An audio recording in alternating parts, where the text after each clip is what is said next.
Assalamualaikum warahmatullahi wabarakatuh. Selamat malam, bergabung kembali dengan podcast Dunia yang Dilipat bersama saya Pais Regar dan narasumber utama kita Profesor Dr. Yasraf Amir Pliang. Kabarnya bagaimana, Pak? 2 episode saya nggak nanya loh, Pak. Iya, Ya. batuknya masih ini ya, Oh masih ya? masih analog, Ini dia masih terstruktur. masih berkelanjutan. Berarti dia ini TSM deh, Pak. TSM.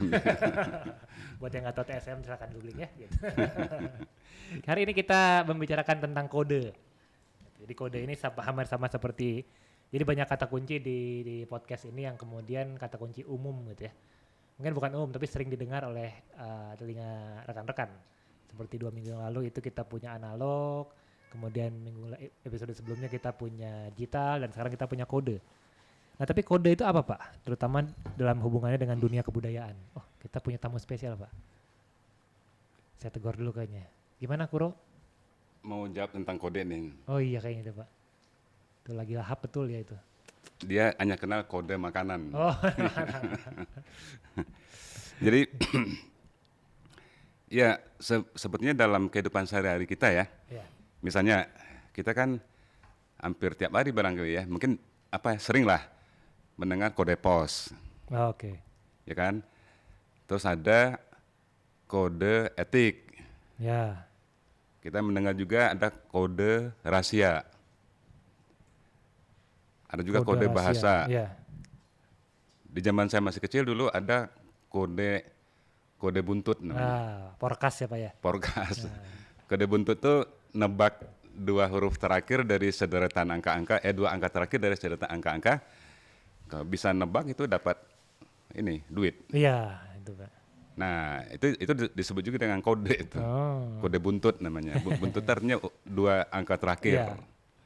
Nah, dari beberapa penggunaan tadi ya, secara garis besar kita melihat di situ, artinya kode itu berkaitan dengan hal-hal yang disepakati gitu. Misalnya kode pos gitu kan. Iya. Kode pos itu di tempat saya 40191. Iya. Di tempat lain lagi ininya kodenya kan ya. Iya betul. Nah artinya apa? Kode itu hal-hal yang disepakati gitu. Tapi bisa juga dalam pengertian kode itu aturan. Iya. Kalau kita bicara kode etik adalah aturan-aturan tentang berperilaku ya. Betul Pak.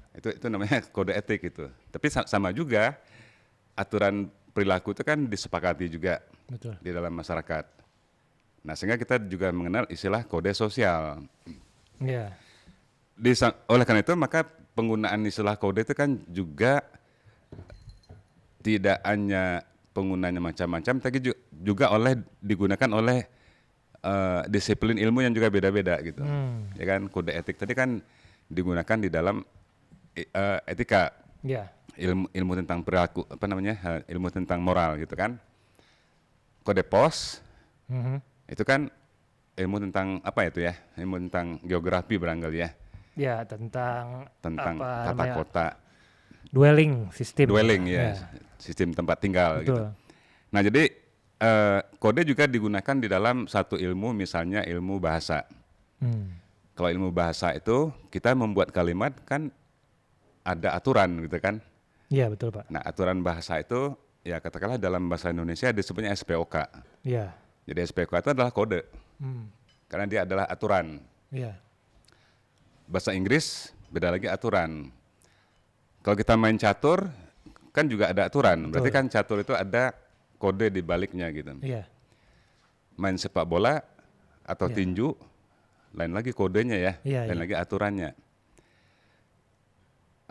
Kita kan tidak bisa menggunakan aturan tinju di sepak bola gitu. Oh jangan Pak, bahaya Pak. Bahaya nanti kan ya. Nanti bukan nendang bola tapi nendang Iya. lawannya gitu Nanti ya. bukan tendangan pisang jadi jab pisang. Pak. Jab pisang. Atau hook. Nah kenapa? Karena sepak bola itu punya kode sendiri. Iya.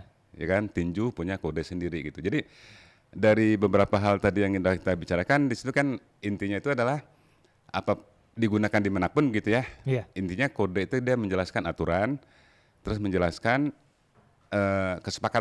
kesepakatan kita tentang aturan tersebut. Iya. Kesepakatan itu tidak melulu tentang aturan ya, Hmm. tapi tentang misalnya tadi itu tentang apa namanya bagaimana kita membagi-bagi wilayah tuh, kode pos, Iya. kode judi misalnya ya. Jadi banyak hal tuh yang ini yang ada kesepakatan dan itu adalah kode. Iya, kode mata kuliah itu Pak ya. Kode mata kuliah itu kan kode ruangannya juga. Iya, betul. Heeh. Jadi intinya itu adalah hal-hal yang kita sepakati ya. Nah, kemudian bagaimana dia berhubungan dengan kebudayaan, Pak? Misalnya kita contoh gambar di depan ini, Pak. Ada 3 orang. Iya, jadi artinya ada satu pandangan ya, satu pandangan tentunya di dalam dalam kajian budaya tuh, Ya. bahwa kebudayaan itu adalah produksi makna. Iya. Jadi ya misalnya baju atau 3 setelan pakaian yang di depan itu ya, Ya. kan kita memaknainya itu kan pakaian formal atau pakaian yang resmi. Iya. Nah, jadi kebudayaan itu adalah dia berurusan dengan makna resmi, informal, fun dan sebagainya. Itu kan urusannya itu kebudayaan itu kan. Tetapi kemudian di baliknya itu ada aturan-aturan yang bekerja. Jadi sebetulnya hidup kita itu penuh aturan. Iya. Kemanapun kita, apapun yang kita lakukan ya, itu selalu ada aturan yang yang harus kita ikuti ya, yang harus kita gunakan. Misalnya kita diundang ke dalam satu pesta resmi, Iya. ya Anda harus ada dress code-nya. Kan dress code kan kode pakaian ya. Iya, betul. Nah artinya apa? Anda harus mengikuti aturan berpakaian. Itu kan dress code kan itu aturan berpakaian. Iya, iya. Kalau pestanya resmi, formal, ya pakaiannya pakaian formal. Itu artinya apa? Pakaian ini adalah kodenya. Iya, iya. Tidak usah pakaian resmi lah. Kita setiap hari berpakaian, kita mau tidak mau mengikuti aturan. Kita pergi ke kampus gitu ya kita ngikutin aturan berpakaian kampus. Betul. Kita pergi ke masjid, pakaian masjid. Kita pergi ke pesta ini ya, Undangan undangan kawin. pernikahan, Ya. ya aturan pakaian pernikahan. Jadi kemanapun apa yang kita lakukan itu baru pakaian ya. Iya, iya. Kita harus mengikuti aturan. Kita naik kendaraan mengikuti aturan lalu lintas. Iya. Kita pergi makan, apakah kita bisa makan masuk ke restoran Padang misalnya pakai aturan kita sendiri? Enggak, Pak. Ya nggak bisa. Iya. Aturan Padang ada aturannya sendiri, menunya misalnya. Iya. Menu itu adalah kesepakatan. Menu itu adalah aturan. Bahkan cara makannya pun ada aturannya. Iya, betul, Pak. Jangan coba-coba tanya ke restoran Padang, mana kecapnya ini? Mana kecap manisnya? Itu nggak masuk di Iya. dalam ini. Tidak ada di ini ya, di aturan. Kamusnya ini orang Ya. makan Padang gitu kan ya. Contoh aja tuh begitu gitu kan. Jadi apapun yang kita lakukan selalu kita berhadapan dengan aturan. Nah, Ya kan? Naik sepeda Car Free Day misalnya ya. ya. Apakah bebas saja di situ? Enggak juga. Iya, betul. Penuh aturan itu. Misalnya kita ambil contoh yang lebih kita anggap bebas gitu ya. Iya. Orang yang punk gitu ya. Orang punk itu kan berpakaian yang ada mohawk, Iya. rambutnya ada rantai-rantai, Iya. ada tindik, apapun lah begitu elemen-elemennya. Apakah mereka berpakaian tanpa aturan? Tidak. Orang punk itu punya aturan sendiri dalam berpakaian. Iya, iya. Ya, itu yang kita sebut dengan dress code kan ya. Iya, iya, iya. Kode-kode berpakaian orang-orang punk itu underground beda lagi aturannya gitu kan. Jadi artinya mau kita melakukan perlawanan, kita juga melakukan perlawanan itu dengan aturan juga pada Iya, akhirnya. Nah, di dalam pandangan tersebut intinya adalah agak sulit kita menghindar dari aturan dalam kehidupan sosial kita. Gunanya sebenarnya apa, Pak, aturan itu? Apakah untuk menghasilkan satu harmoni atau kemudian kesepakatan yang sifatnya keseragaman gitu? Guna aturan yang sangat mendasar adalah menciptakan keberaturan. Makanya namanya aturan kan ya. Iya, iya, iya. Tujuan utamanya menciptakan keberaturan. Nah, kalau dalam bahasa, keberaturan itu adalah kalimat yang beraturan Ya. kan. Dalam bahasa, kalimat yang ada ordernya. Iya, masuk akal gitu ya Pak ya. Ya, misalnya subjek, predikat, dan seterusnya gitu Iya, ya. iya. Itu kan artinya aturan-aturan bahasa. Nah, apa tujuan SPOK itu? Agar kita bisa menulis kalimat yang bermakna, Iya, iya. ya kan? Saya tulis, saya ke pasar mau membeli buah mangga. Mengapa orang mengerti kalimat saya? Karena saya mengikuti aturan bahasa Indonesia. Iya. Coba kalau saya bikin kalimat, buah mangga ke pasar membeli saya. Waduh, beda Pak ceritanya Pak. Ya, gramarnya sih benar, tapi Iya. kan nggak masuk akal. Kan, Iya. ya. Nah itu maksudnya, maka kita menggunakan bahasa pun dalam berbicara, dalam menulis ya, apalagi tesis, disertasi itu kan kita nggak bisa menghindar dari aturan gitu. Iya. Itu baru dalam hal apa namanya bahasa ya. Betul. Yang tadi udah kita katakan. Nah, jadi artinya ada aturan bahasa, Iya. ada aturan sosial. Aturan sosial itu pergi misalnya ke kondangan gitu ya, pernikahan. Ya kita tidak bisa menghindar dari aturan. Iya.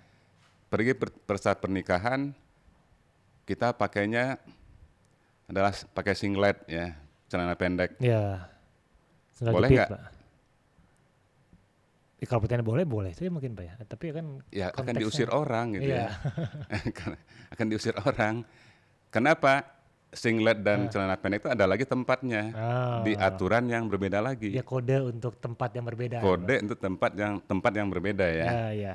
Kita pakai singlet, celana pendek di Sanur Bali, Oh, boleh Pak itu Pak. ya boleh. Iya, sering soalnya.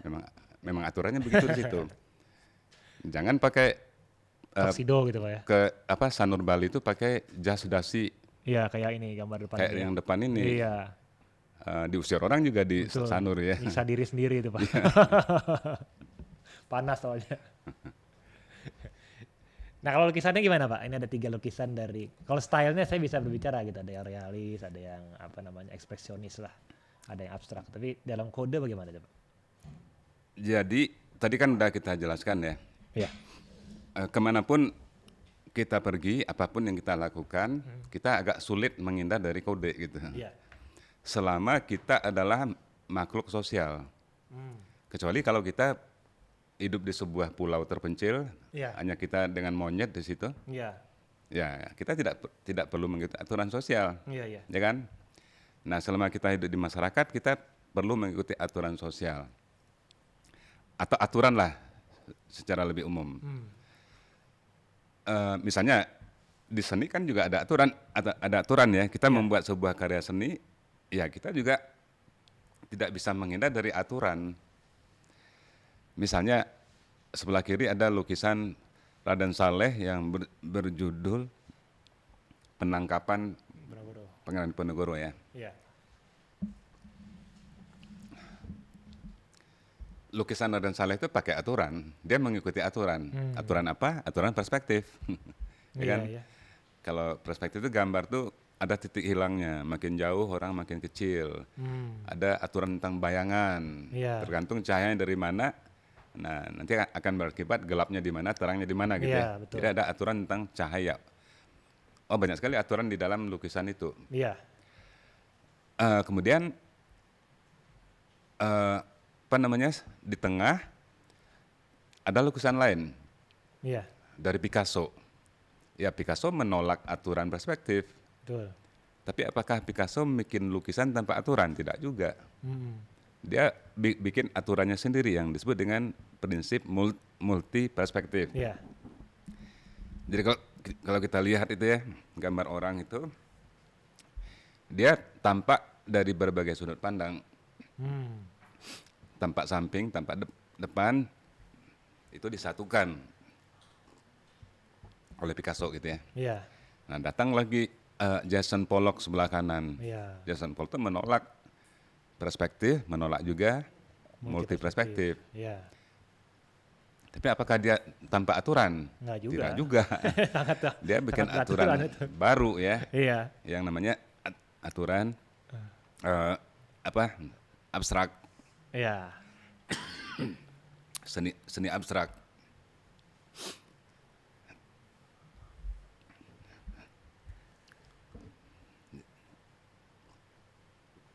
Jadi intinya itu di dalam seni itu, walaupun seorang seniman itu menolak kesepakatan sosial, Iya. menolak aturan sosial, toh pada akhirnya dia juga bikin aturan gitu. Supaya apa yang dia kerjakan dia mengerti, maka harus ada aturannya begitu Pak ya? Iya, Ah. kalau lukisan itu kita harapkan orang ngerti, ya kita harus jelaskan aturannya, Iya betul. ya kan? Kalau orang tidak tahu multi perspektif, ya akan bisa mengerti itu. Betul. Atau kayak Pollock gitu kan yang nggak tahu itu apa kan itu dripping tekniknya kan gitu. Ya, jadi ini kita berada di tiga wilayah lukisan yang dengan 3 aturan yang berbeda gitu. Iya. 3 kode yang mengatur 3 masing-masing kode ya. yang mengatur 3 gaya seni ya. Iya betul. Nah kalau ini gimana Pak? Nah, jadi salah satu ciri dari aturan adalah sesuatu yang kita lakukan berulang gitu.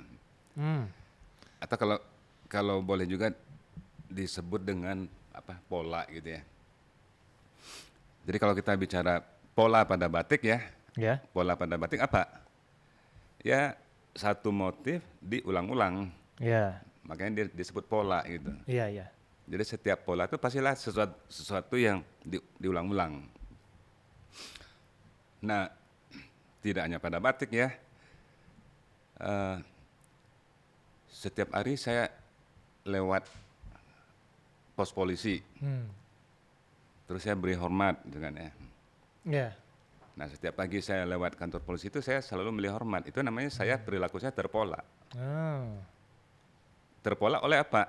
Oleh aturan sosial, ya kan? Iya, Kita betul. diharuskan untuk hormat itu gitu kan? Betul. Nah, itu artinya kita terpola perilaku kita. Ah. Ya pun juga jangan salah ya, tidak semua yang terpola itu adalah aturan. Gimana maksudnya Pak? Misalnya setiap datang ke ruangan podcast ini, saya tersandung di pintu ruangan podcast ini. Setiap Ini datang tersandung lagi, gitu beneran, kan ya. Seandainya, Oh. gitu. Nggak benar saya benerin Pak biar nggak sadu. Apakah itu pola? Bukan, itu sih nasib gitu. Lebih ke sial gitu Pak ya? Iya, sial aja itu kan. Bukan aturan itu. Iya. Nah berarti kalau dia mengulang ini kurang lebih lukisan anak SD lah gitu, gambar lah ya bukan belum lukisan. Iya, jadi kita kan tadi mengatakan ya bahwa aturan itu adalah sesuatu yang apa tadi tuh? Berulang Pak. Aturan adalah sesuatu yang disepakati. Gitu Oke, iya. Aturan adalah sesuatu yang mengatur, gitu kan? Betul. Aturan adalah atau kode ya, kode adalah sesuatu yang mengatur. Kemudian kode adalah sesuatu yang Sepakati ya Pak. disepakati bersama, Iya. ya kan? Nah, tetapi juga yang namanya kode itu juga adalah tadi itu dia terpola, dia terpola gitu. Misalnya begini ya, anak kecil ini membuat gambar, apakah dia mengikuti prinsip perspektif? Tidak. Dia tidak mengikuti perspektif. Orang pohonnya, kalau perspektif kan makin Ya. jauh pohon itu makin kecil. Betul. Dia. Makin dekat, makin tinggi, makin besar. Anak kecil tidak mengenal perspektif. Ya kan? Nah dia menggambar tanpa aturan perspektif. Iya. Tapi apakah anak kecil itu menggambar tanpa aturan? Tidak juga. Kalau kita pahami aturan sebagai pengulangan atau pola gitu. Oke. Ya kan? Iya. Misalnya kita lihat di sini, dia menggambar pohon terpola nggak? Terpola Pak. Terpola itu artinya berulang-ulang ya. Betul. Dia gambar pohon selalu begitu. Bahkan warnanya sama, warna pohonnya sama, Iya, ya kan? bentuknya, shape-nya sama. Iya. Dia gambar gunung terpola lagi, Iya. gambar awan terpola lagi gitu kan. Iya.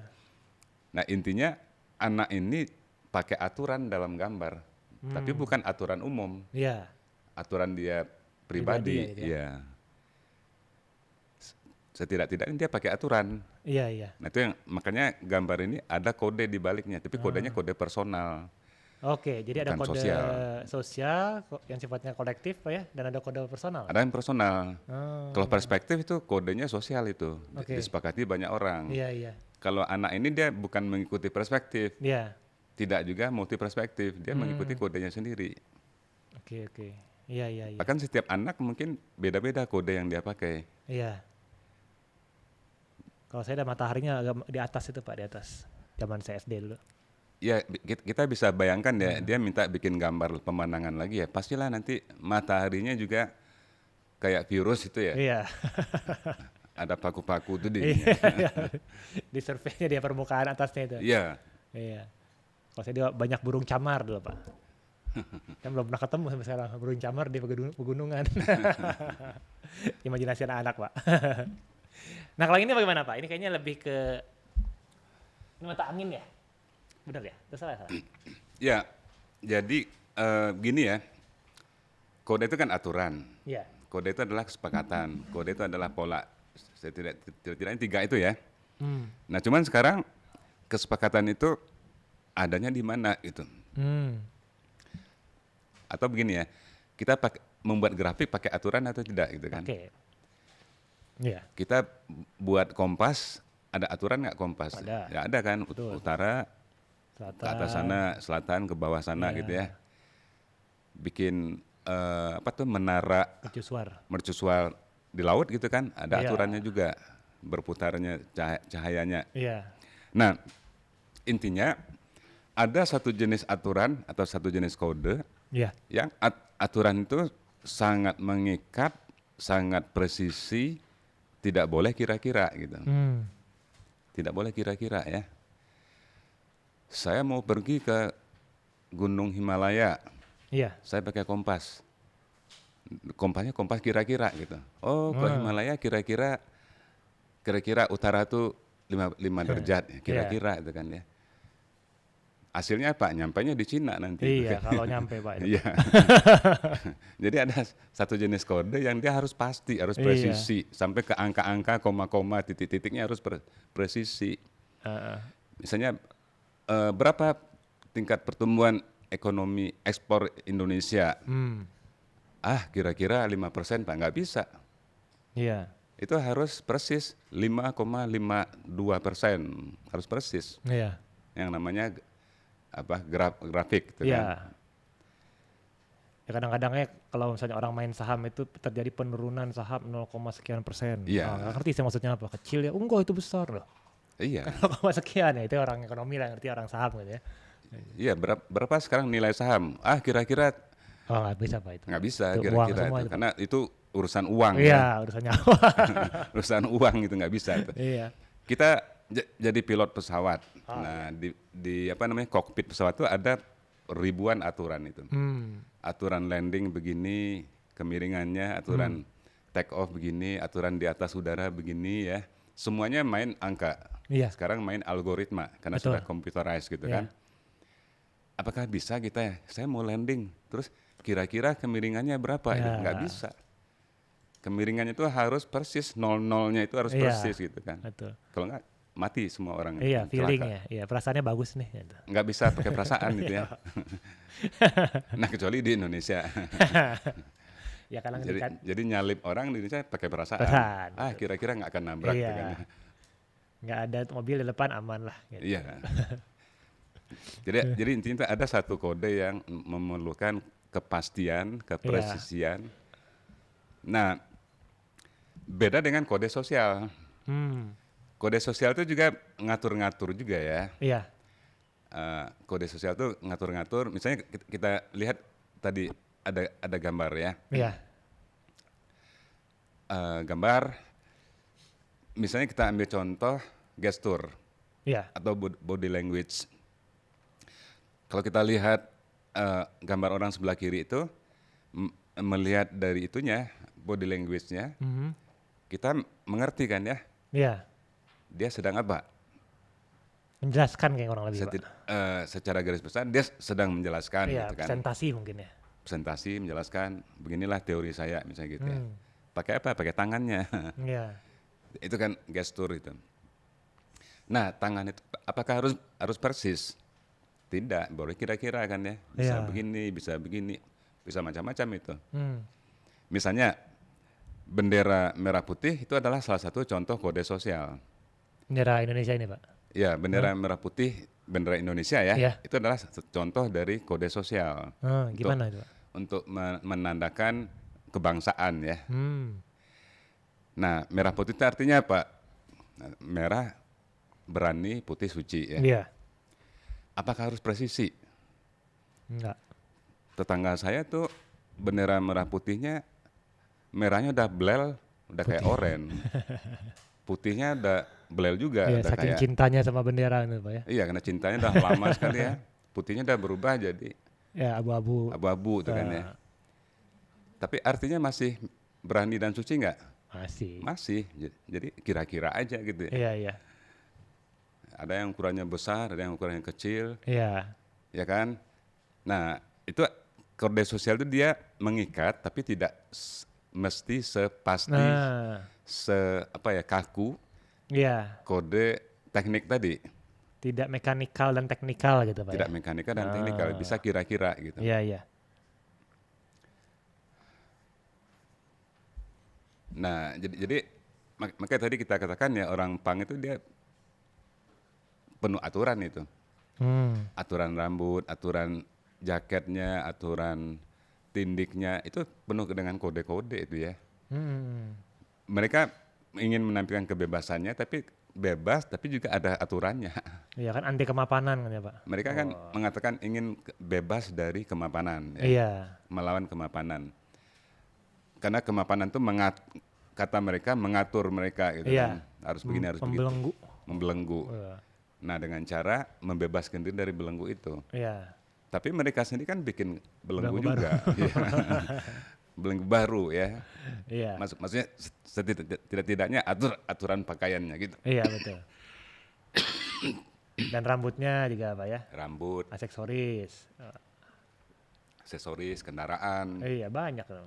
Iya, banyak aturan di situ Iya ya. tuh banyak. Iya. Jadi bebasnya di mana, Pak? Ya. Bebasnya nggak ada bebasnya dong?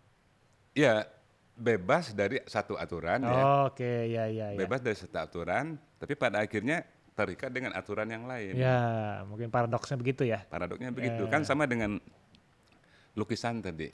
Iya. Ingin bebas dari perspektif, tapi terkungkung lagi oleh multi perspektif, Iya, oleh iya. aturan yang lain lagi gitu ya. Nah begitulah seterusnya. Hmm.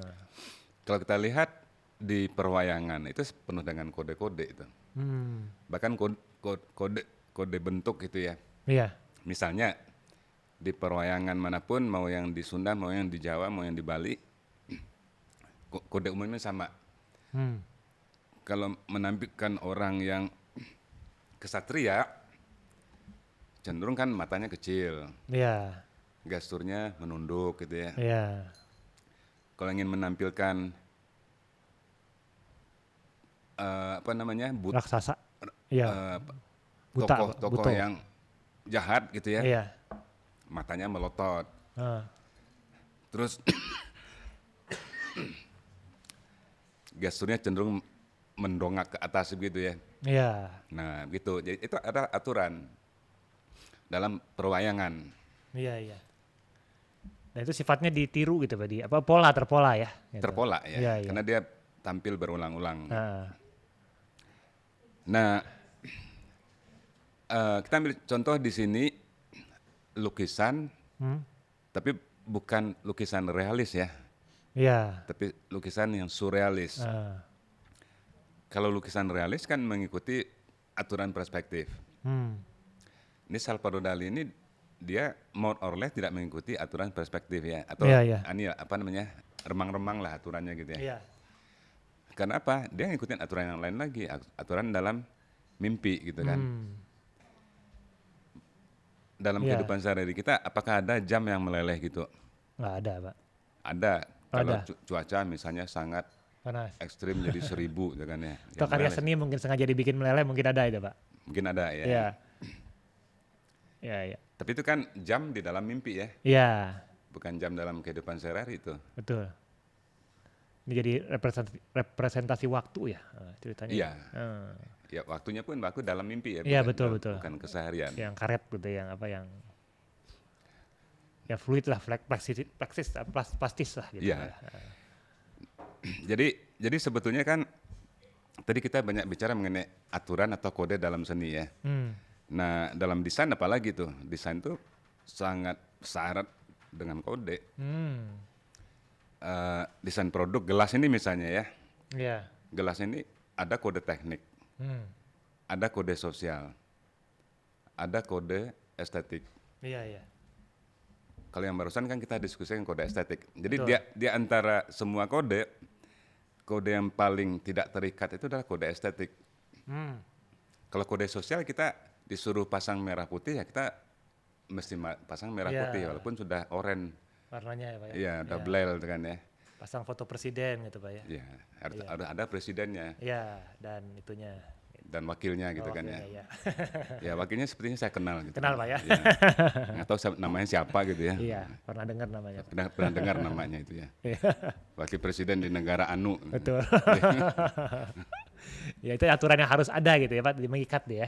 Mengikat ya. Oh, iya. Dalam desain mengikat itu dalam pengertian tadi ada kode teknik ya. Hmm. Kode teknis itu ya gelas ini tidak boleh saya pegang Hmm. langsung pecah itu kan ya. Ya. Jadi ada kode material, kode Ya. bahan, kode produksi, banyak sekali kode di sini, aturan. Ya. Ada juga kode sosial. Dia mempertimbangkan cara kita minum, Hmm. yang sopan dan sebagainya. Ya begini kan. Ya. Coba kalau tangkainya di atas gitu ya.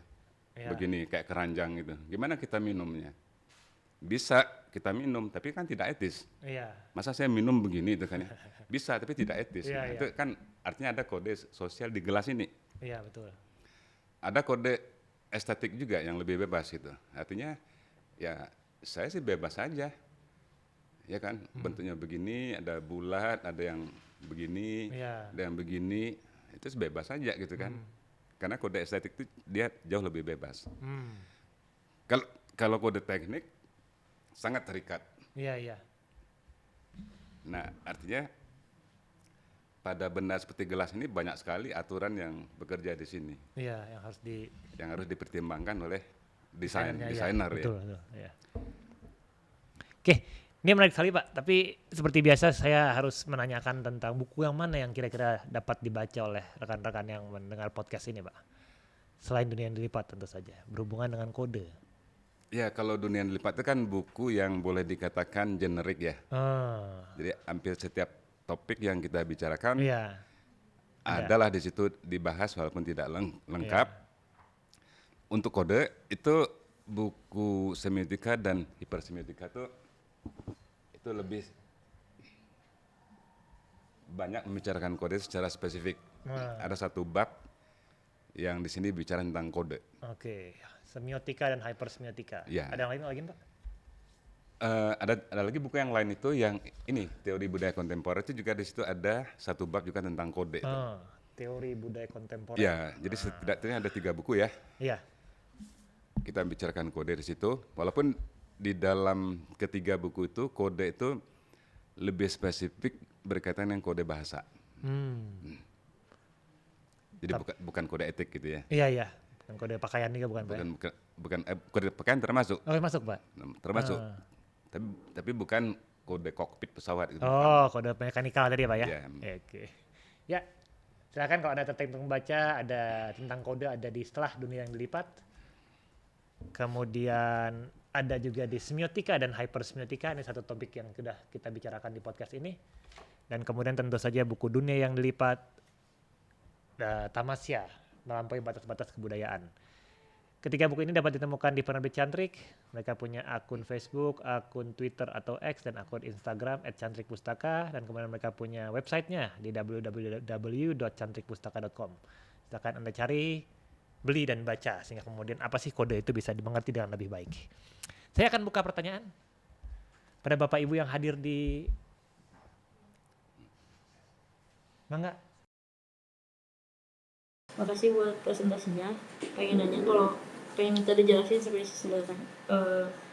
Kalau kode dalam anti estetika itu apa tuh disebutnya sebagai aturan? Karena kan sebenarnya mungkin emang ada aturannya gitu, tapi kan satu-satunya aturan di dalam anti estetika itu kan melawan aturan dari estetikanya gitu. Minta dijelaskan mungkin. Ya, ini kan tadi kita bicara kode estetik ya. Iya, betul Pak. Nah, di dalam estetik itu ada istilah anti estetik ya. Betul. Anti estetik. Anti estetik artinya estetika yang anti prinsip estetika yang konvensional. Jadi bukan anti estetika itu bukan berarti anti bahwa sesuatu itu memiliki nilai estetika ya, bukan. Tapi dia anti pada aturan-aturan kode-kode estetika yang konvensional. Mengapa? Karena sama aja ya. Ketika saya mengatakan sesuatu itu tidak ada makna gitu. Sesuatu gelas ini bermakna ya. Betul. Tapi saya mengatakan ada sesuatu yang tidak bermakna. Tapi sekali kita mengatakan sesuatu itu tidak bermakna itu adalah makna gitu. Itu yang jadi paradoksnya gitu ya. Sama dengan mengatakan gelas ini ada. Kalau kita mengatakan gelas itu tidak ada, ya tidak ada itu juga ada gitu ya. Setidaknya tidak adanya itu ada kan. Iya, Pak? tidak ada itu ada gitu kan. Nah, ini namanya paradoks dalam filsafat ini ya. Iya. Apapun yang kita katakan ada, tidak ada, bermakna, tidak bermakna, sama juga anti estetik. Apakah itu berarti tidak ada estetik? Tidak juga gitu.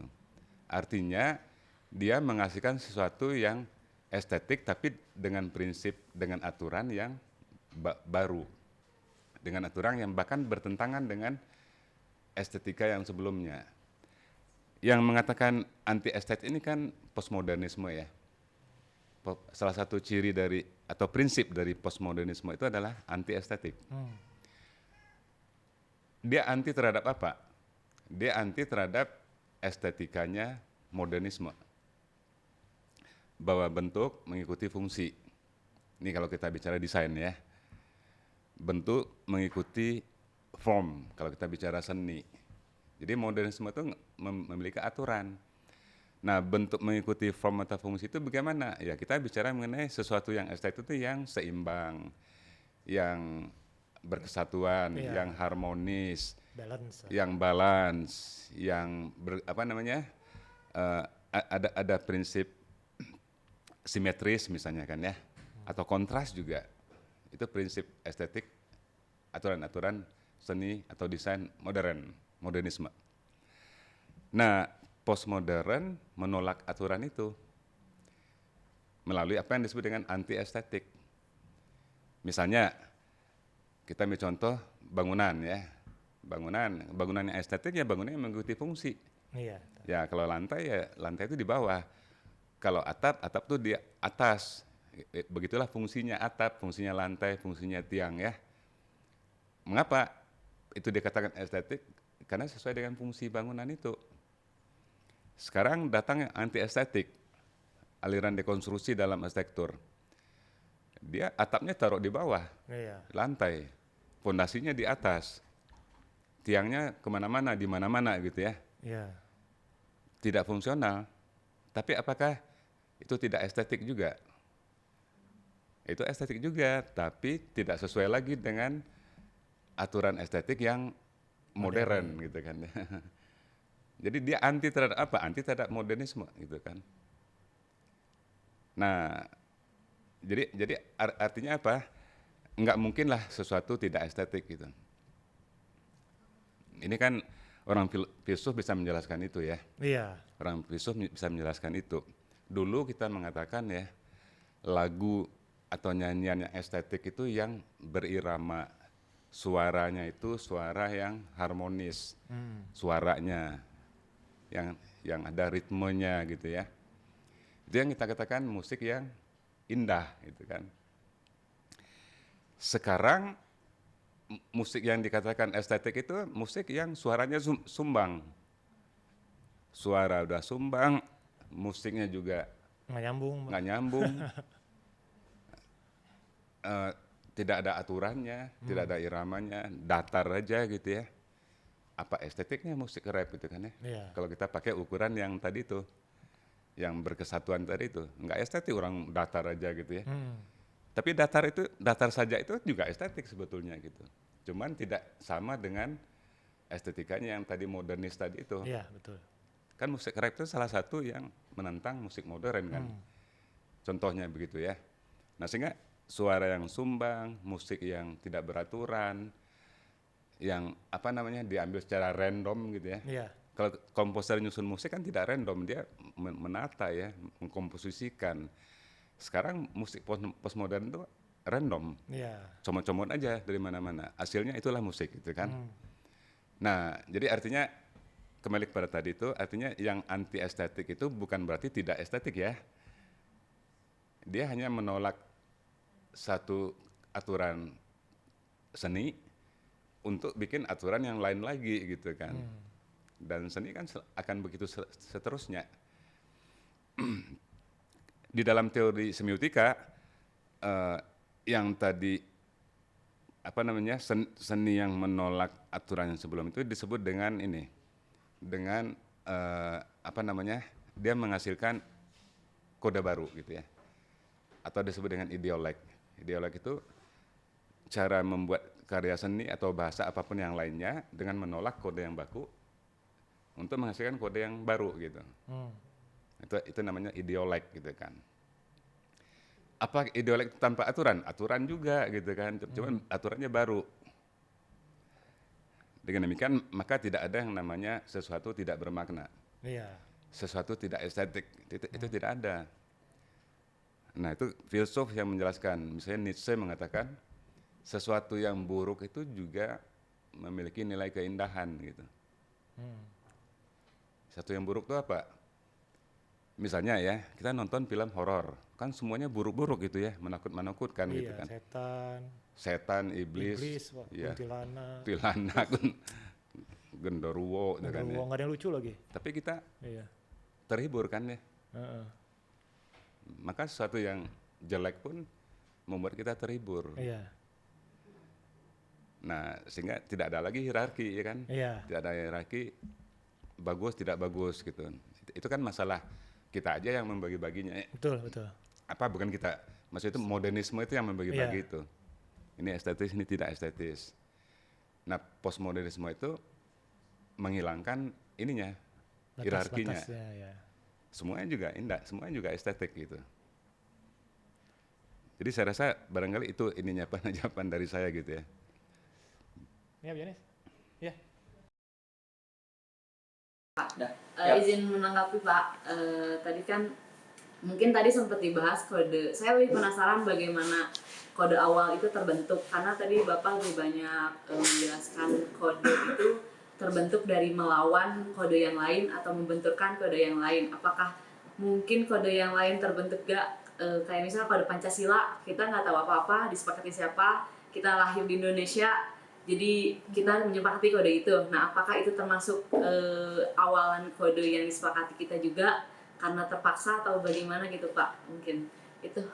Jadi apakah ada pembentukan kode awal lain selain melawan atau membenturkan kode yang lain gitu Pak? Bagus sekali Pak ya? Bagus sekali. Iya. Filsuf. Tanya tadi. Mau nyambung juga ke pertanyaan Julia mungkin Pak. Tadi kan ada salah satu contohnya ke yang anak-anak punk tadi itu ya. Mungkin saya nggak tahu bagaimana mereka awalnya terbentuk. Mungkin ke mereka melawan apa yang ada yang mereka rasakan menjadi kebiasaan mereka. Terus secara tidak sengaja menjadi sebuah kode. Apakah bisa dikatakan juga tradisi atau kebiasaan mereka itu sebagai salah satu bentuk sebuah kode terciptakan gitu juga. Ini luar biasa Pak ya. Iya, ini luar biasa nih. Iya, jarang-jarang ada pertanyaan semacam ini. Iya. Udah sore lagi kan ya. Iya, gelap di belakang tuh. Iya. Berat pertanyaannya nih. Iya.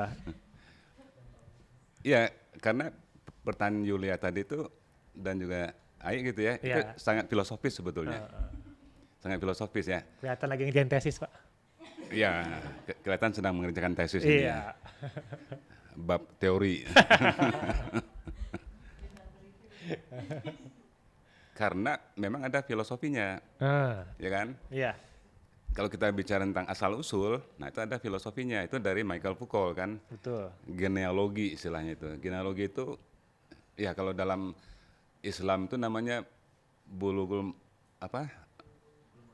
maram ya, melihat asal usul satu peristiwa turunnya wahyu, dilihat peristiwanya di mana, kapan, siapa, itu kan. Nah, genealogi itu seperti itu. Jadi dari mana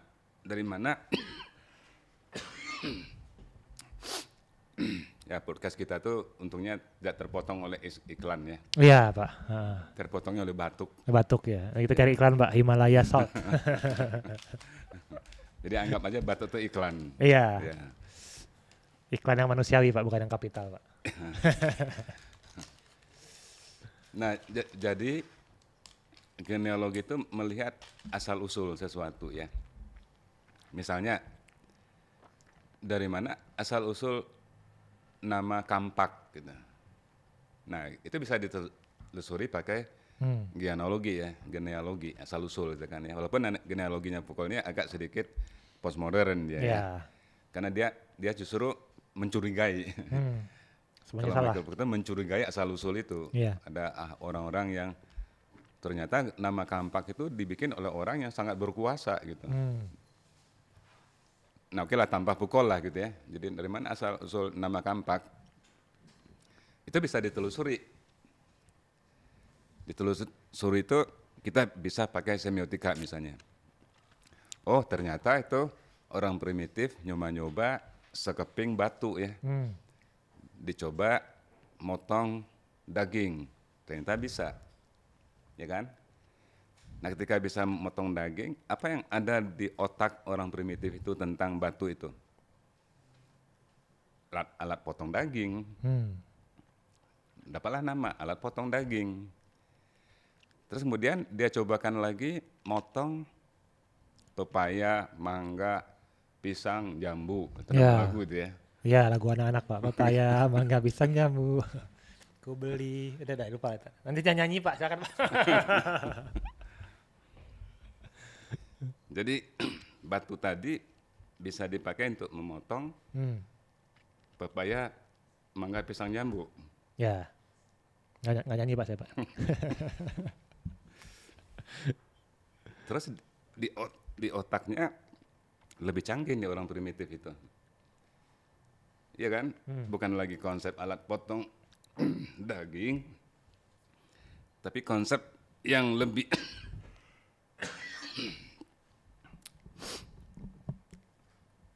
iklan obat batuk itu balasannya. Nanti muncul sini, Pak. Ya, ini produknya. Iya. Jadi apa namanya otak orang primitif itu lebih canggih. Bukan lagi alat potong daging, tapi ini alat potong. Ini alat potong generik dia, ya kan? Iya. Nah, kemudian diberi nama ya, diberi nama. Oh, Kampak, oh ini, oh itu. Nah, akhirnya disepakati namanya Kampak. Kalau kita di Indonesia ini, Iya. kalau di barat sana namanya X gitu kan. Nah, dari situ asal usul makna dari Kampak itu. Jadi bisa ditelusuri seperti itu. Makanya ini pertanyaannya sangat filosofis sekali ya. Iya, betul, Pak. Iya. Asal usul apapun gitu kan. Asal usul konde, asal usul kujang, asal usul keris, itu bisa ditelusuri. Asal usul gitu. Nah, tadi yang Teh Ai tadi itu, saya kan ada iklan tadi saya lupa pertanyaannya. Pertanyaannya, Bu Ai?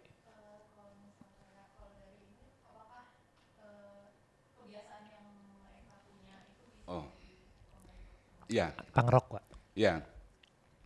Jadi kode itu ada yang otentik ya.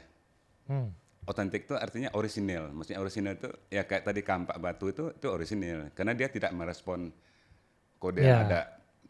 Dia merespon alam aja. Tapi dalam hal tertentu ada kode tercipta karena merespons kode yang sebelumnya. Yang tadi ditanyakan sebelumnya ya. Postmodernisme merespon modernisme. Modernisme juga merespon seni tradisi. Jadi dari situlah muncul kode-kode baru gitu. Nah, problemnya adalah ketika orang merespon itu ada muatan ideologinya. Misalnya kalau punk tadi yang dicontohkan itu, muatan ideologinya adalah ideologi perlawanan. Melawan kemapanan kan ya. Melawan kemapanan artinya apa? Melawan kode-kode yang ada. Kode-kode berpakaian, kode-kode rambut, kode-kode kendaraan itu dilawan semua itu. Ya. Tapi akhirnya mau tidak mau orang punk itu juga membuat aturan sendiri. Lama-lama juga menjadi kode di komunitasnya gitu. Nah begitulah proses kode itu terbentuk ya. Jadi mula-mula personal barangkali itu. Mungkin ada orang iseng ya pakai rambut mohawk itu. Lama-lama ada pengikutnya, lama-lama dia menjadi aturan sosial di sekelompok komunitas. Kan kita sering memulai sesuatu secara personal dulu. Misalnya saya yakin tuh ya, LOL itu asalnya dari seseorang. LOL itu Pak ya? LOL itu kan ya. Asal dari seseorang. Atau PLZ, please gitu kan. Itu asalnya dari seseorang. Tapi lama-lama dia memiliki pengikut. Lama-lama ada sosialnya ya. Lama-lama menjadi kode sosial dia itu. Dalam banyak hal kode itu bisa berasal dari personal, tapi bisa juga tidak harus personal. Ada orang yang bersepakatan rapat gitu ya. Kita beri nama perusahaan ini apa? Susah maju Pak. Susah maju. Susah proyek nama perusahaan itu kan ya. Untung jarang. Jarang untung. Itu terlalu eksplisit Pak. Untung jarang kan agak orang yang mikir dikit. Itu artinya kode dari nama perusahaannya maupun logonya itu dihasilkan dari sekelompok orang yang bersepakat. Tapi bisa juga banyak sekali yang apa namanya yang tadi kita sebut dengan sosiolek ya. Sosiolek itu artinya misalnya LOL gitu kan ya, PLZ, OTW, BRB, banyak sekali itu kode-kode sosial. Itu saya yakin bukan orang bersepakat, ada orang yang iseng aja tuh. Apa namanya? Ada apa ketawa ya, wah, LOL itu kan ya. Taunya LOL banget sih. Nggak taunya, lain juga ngirim ke orang lain tuh. Pakai LOL juga lama-lama nyebar gitu ya. Jadi bisa dua-duanya itu terbentuknya kode itu. Oke, barangkali begitu. Ibu Zulia dan Ibu Ai. Ada lagi? Saya itu sudah pada lelah Pak. Oke, kalau tidak lagi saya tutup saja episode kali ini. Terima kasih Pak Esraf. Dan kemudian kita akan bertemu lagi minggu depan. Gitu. Di episode yang baru dan saya ucapkan selamat beristirahat, jaga kesehatan teman-teman sekalian karena hujan terus dan cuaca tidak menentu. Semoga Anda sehat dan semoga Anda berbahagia. Saya Pak Siregar. Assalamualaikum warahmatullahi wabarakatuh.